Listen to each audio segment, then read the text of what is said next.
नमस्कार दोस्तों, story time के अंदर आपका स्वागत है। दोस्तों, आज एक ऐसी कहानी लेकर आया हूँ जो आपकी सोच को बदल देगी। आइए शुरू करते हैं। बहुत समय पहले की बात है। आइसलैंड के उत्तरी छोर पर एक किसान रहता था। उसे अपने खेत में काम करने वालों की बड़ी ज़रूरत रहती थी, लेकिन ऐसी खतरनाक जगह जहाँ आए दिन आंधी तूफान आते रहते हो, कोई काम करने को तैयार ही नहीं होता था। किसान ने एक दिन शहर के अखबार में इश्तेहार दिया कि उसे खेत में काम करने वाले एक मजदूर की ज़रूरत है। किसान से मिलने कई लोग आए, लेकिन जो भी उस जगह के बारे में सुनता वो काम करने से मना कर देता। अंततः एक समान कद का पतला दुबला अधेड़ व्यक्ति किसान के पास पहुंचा। किसान ने उससे पूछा, क्या तुम इस परिस्थिति में काम कर सकते हो? जब हवा चलती है तब मैं सोता हूँ, व्यक्ति ने जवाब दिया।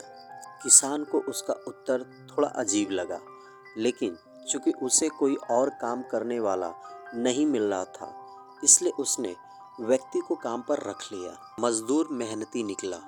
वह सुबह से शाम तक खेतों में मेहनत करता।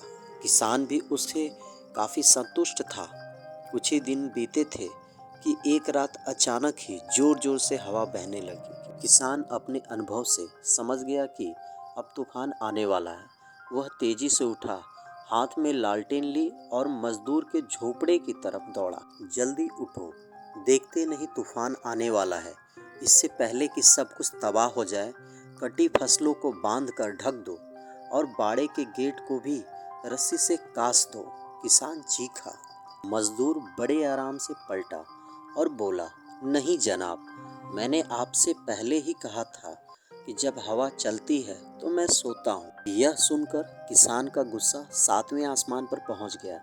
जी में आया कि उस मजदूर को गोली मार दे, पर अभी वो आने वाले तूफान से चीज़ों को बचाने के लिए भागा। किसान खेत में पहुँचा और उसकी आंखें आश्चर्य से खुली रह गई। फसल की गांठें अच्छे से बंधी हुई थी और तिरपाल से ढकी भी थी। उसके गाय बैल सुरक्षित बंधे हुए थे और मुर्गियां भी अपने दरबों में थीं। बाड़े का दरवाज़ा भी मजबूती से बंधा हुआ था।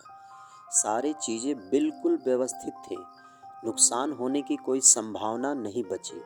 किसान अब मजदूर की ये बात कि अब जब हवा चलती है तब मैं सोता हूँ, समझ चुका था और अब वो भी चैन से सो सकता था। मित्रों, हमारी ज़िंदगी में भी कुछ ऐसे तूफान आने तय है। ज़रूरत इस बात की है कि हम उस मज़दूर की तरह पहले से तैयार करके रखें, ताकि मुसीबत आने पर हम भी चैन से सो सकें। जैसे कि यदि कोई विद्यार्थी शुरू से पढ़ाई करे तो परीक्षा के समय वह आराम से रह सकता है।